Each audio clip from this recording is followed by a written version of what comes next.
नमस्कार दोस्तों, स्वागत है आप सभी का फिर से हमारे चैनल भक्ति की दुनिया में। दोस्तों, जो लोग पूजा करते हैं और निरंतर पूजा पाठ कर रहे हैं, वो कैसे पता करें कि उनकी जो पूजा है वो उनके देवता तक पहुंच रही है या नहीं, या फिर उनके साथ उनके इष्ट देव की शक्ति है या नहीं। कई बार तो जब हम पूजा पाठ करते हैं या हम कोई साधना करते हैं तो शक्ति हमारे शरीर पर सवारी के रूप में आती है और हमें पहचान हो जाती है कि कहीं ना कहीं ये शक्ति हमारे साथ है। इस शक्ति की सवारी हमारे ऊपर आ रही है तो कई लोग चौकियां भी लगाना शुरू कर देते हैं। कई बार जब आप किसी मंत्र का निरंतर जाप कर रहे होते हैं तो आपको आपके इष्ट की शक्तियाँ प्राप्त हो जाती है, लेकिन आपको पता नहीं चलता। आपको लक्षण भी कई बार दिखाई देते हैं, लेकिन आपको ये क्लियर नहीं होता कि आपके साथ वो शक्ति है या नहीं। कहीं ना कहीं आपके मन में ये डाउट रहता है कि मैं जो ये पूजा पाठ कर रहा हूँ, मैं इतना मंत्र जाप कर रहा हूँ, क्या मेरे जो इष्ट देव है जिनकी मैं पूजा सेवा करता हूँ वो मेरे साथ, उनकी शक्ति मेरे साथ है या नहीं। तो दोस्तों, ऐसे वो कौन से लक्षण हैं जिनसे आपको ये पता चलेगा कि आपके साथ आपके इष्ट देव की शक्ति है या नहीं। और वही लक्षण जब आपको क्लियर हो जाते हैं, जब आप किसी चौकी पर जाते हैं या जब आपको कोई भगत ये बताता है कि आप इनकी पूजा सेवा करते हो और इन शक्ति की जो है आपके साथ ये शक्ति चल रही होती है। दोस्तों, होता क्या है कि जब कोई व्यक्ति किसी शक्ति की पूजा साधना करता है तो उसके ऊपर उस दैवीय शक्ति की कृपा होती है। उस दैवीय शक्ति की तरंगे उसके चारों तरफ होती है।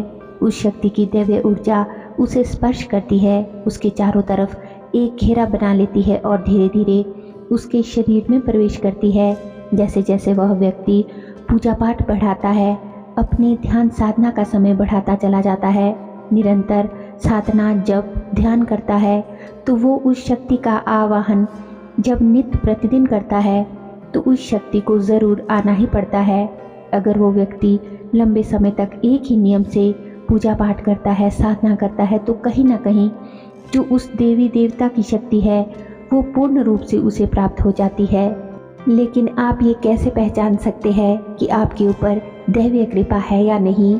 आप ये कैसे जान सकते हैं कि आप जिनकी भक्ति कर रहे हैं या आप जिनकी पूजा कर रहे हैं उनकी तरंगे, उनकी कृपा आपके ऊपर है या नहीं? तो दोस्तों, आज की इस वीडियो में हम आपको उन्हीं संकेतों से अवगत कराएंगे जिनसे आपको ये पता चल जाएगा कि आपको आपके देवता की, देवी की शक्ति प्राप्त हो रही है या फिर हो चुकी है। शक्ति प्राप्त होने से पहले आपके देवी देवता आपको कुछ संकेत ज़रूर देते हैं। उन संकेतों को जानने से पहले दोस्तों, अगर आज आप हमारे चैनल पर पहली बार आए हैं और हमारे चैनल की वीडियो पहली बार देख रहे हैं तो आप सभी से मेरा विनम्र निवेदन है कि हमारे चैनल को सब्सक्राइब ज़रूर कर ले और बेल आइकन को प्रेस करके ऑल पर भी क्लिक कर लीजिए, ताकि जब भी हम कोई भी नई वीडियो अपने चैनल पर अपलोड करें तो उसकी नोटिफिकेशन सबसे पहले आपके फ़ोन में पहुंचे। वीडियो जब आप बिना स्किप किए हुए अंत तक देखेंगे तभी आपको वीडियो अच्छे से समझ आएगी। और वीडियो पसंद आए तो वीडियो को लाइक करें, कमेंट करें और अपने दोस्तों और रिश्तेदारों के साथ शेयर भी ज़रूर करें। तो चलिए वीडियो में देरी ना करते हुए आगे बढ़ते हैं।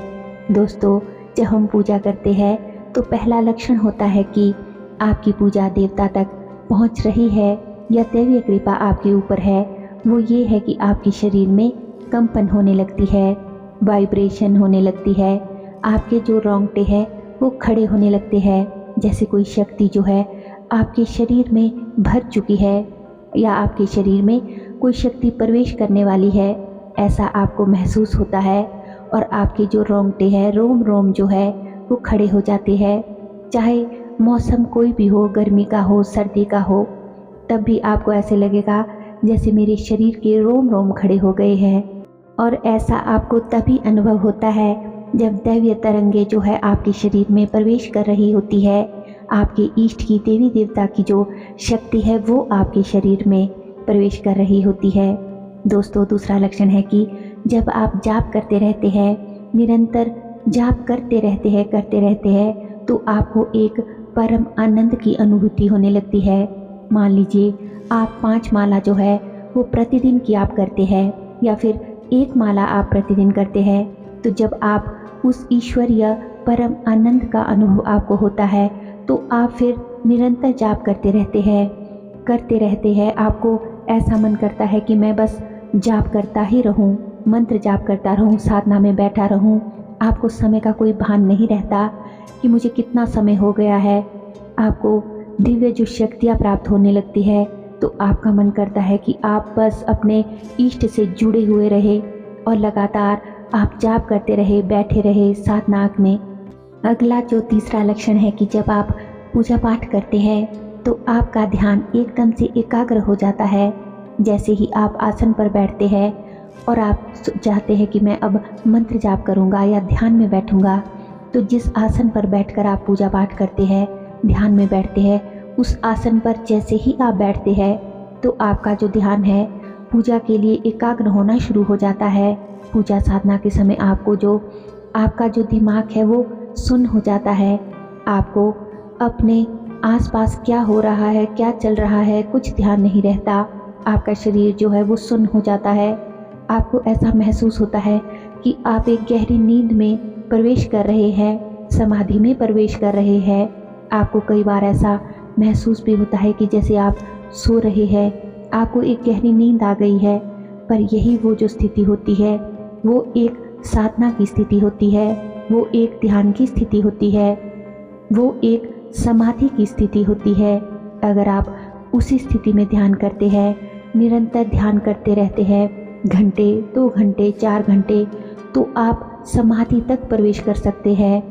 एक जो अवस्था आती है, समाधि की अवस्था आती है, लोग उसमें भी चले जाते हैं। चौथा लक्षण दोस्तों, एक माला, एक आसन, एक मंत्र एक जगह पर ही एक निश्चित समय पर अगर आप करते हैं तो आपको दैवीय शक्तियाँ प्राप्त होती है, दैवीय शक्तियाँ आपको छूती है। और जब आप इस प्रकार से करते हैं तो एक ही आसन पर जब आप जाप करते हैं तो आपका आसन भी ऊर्जावान हो जाता है। एक ही माला में जाप करते हैं तो वह आपकी माला भी ऊर्जा युक्त हो जाती है। तो होता क्या है कि जब आप पूजा के लिए आसन का प्रयोग करते हैं, उस आसन पर बैठते हैं, ऊर्जा वाले आसन पर जब आप ध्यान लगाते हैं तो आपको उबासियाँ आने लगती है, दैवीय तरंगे आपको प्राप्त होने लगती है। और जब आप अपनी पूजा साधना को ज़्यादा समय देना शुरू कर देते हैं तो आपके देवी देवता की शक्ति आपके शरीर में प्रवेश करती है। तो आपको उस समय क्या होता है कि उबासी आना आपको शुरू हो जाती है।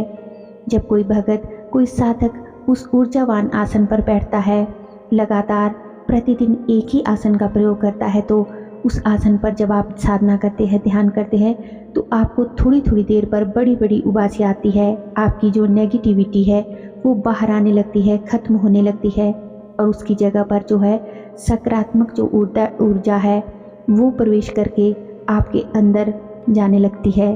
तो जब आपके साथ ऐसा हो कि आपको बड़ी बड़ी लंबी लंबी उबासी आने लगी, तो आपको उबासियों को रोकना नहीं है, अपने इष्ट देव का उस समय नाम लेना है, निरंतर अपने इष्ट देव का नाम लेना है और उनके मंत्र का जाप आपको करते रहना है, उनका ध्यान करते रहना है और अपने इष्ट देव से प्रार्थना करनी है कि जो भी ये नकारात्मक जो ऊर्जा मेरे अंदर है उसे आप दूर करें और मेरे अंदर जो है सकारात्मक ऊर्जा का समावेश करें। अगला 5वां लक्षण जो होता है कि जब देव कृपा आप पर होती है या देवी देवता की जो शक्ति है आपको प्राप्त होती है, तो उस समय आपका शरीर है जो वो हिलने लग जाता है। जैसे क्लॉकवाइज हिलता है, जैसे घड़ी चलती है, उस प्रकार से जो है आपका शरीर झूमना शुरू हो जाता है। और जब आपका शरीर झूमना शुरू हो जाता है तो आप उस परम आनंद की जो है आपको स्थिति अनुभव होती है, आपको मज़ा आने लगता है। आप चाहकर भी अपने शरीर को हिलने से रोक नहीं पाते। दैवीय जो तरंगे है आपके शरीर में प्रवेश कर जाती है, दैवीय शक्ति की जो ऊर्जा है उसको आप संभाल नहीं पाते, जिसके कारण जो है आपका शरीर, आपके हाथ पैर, गर्दन आगे पीछे या फिर गोल गोल हिलने लगते हैं। और ये अनुभव भी दोस्तों सभी को नहीं होते, जिस पर देवी देवता की जो शक्ति है, उनकी जो कृपा होती है, उन्हीं को ऐसे अनुभव होते हैं। यह एक ऐसा समय होता है जिस वक्त उस भगत या साधक के अंदर देवी देवता की शक्ति पूरी तरह से प्रवेश कर चुकी होती है। इस समय अगर कोई व्यक्ति किसी रोग से, किसी पीड़ा से, किसी परेशानी से ग्रस्त है और अगर वो भगत या साधक आप उस पर हाथ रख देते हैं तो वह आशीर्वाद दे देते हैं, तो आपका जो आशीर्वाद है वह भी तत्काल फलित हो जाता है। ये उन दैवीय शक्तियों की ही पावर होती है जो किसी भी पीड़ा को, किसी भी परेशानी को खत्म कर पाते हैं। तो दोस्तों, ये थे वे कुछ खास लक्षण जो आपको हमने आज इस वीडियो में बताए कि अगर आपके ऊपर दैवीय कृपा है या नहीं, या आपकी जो पूजा साधना है वो आपके इष्ट तक पहुंच रही है, और जब आपको देवी देवता की शक्ति जो है आपको प्राप्त होती है तो आपके इस प्रकार के आपको कुछ अनुभव आपको होते हैं। आशा करती हूँ कि आज की वीडियो की ये जानकारी आपको अवश्य ही पसंद आई होगी और आपके लिए उपयोगी भी सिद्ध हुई होगी। वीडियो अच्छी लगी हो तो वीडियो को अपने दोस्तों और रिश्तेदारों के साथ शेयर ज़रूर करें ताकि वे भी इस वीडियो से लाभ उठा सके। और अगर अभी तक भी आपने हमारे चैनल को सब्सक्राइब नहीं किया है तो आप सभी से मेरी रिक्वेस्ट है कि चैनल को सब्सक्राइब ज़रूर कर लें। हमारे चैनल पर दोस्तों और भी अच्छी वीडियोज़ हैं, उन्हें भी जाकर आप ज़रूर देखें। तो चलिए मिलते हैं एक और नई जानकारी के साथ नई वीडियो में। तब तक के लिए आप सभी खुश रहिए, अपना ख्याल रखिए और अपनी पूजा साधना करते रहिए। धन्यवाद। जय श्री कृष्णा।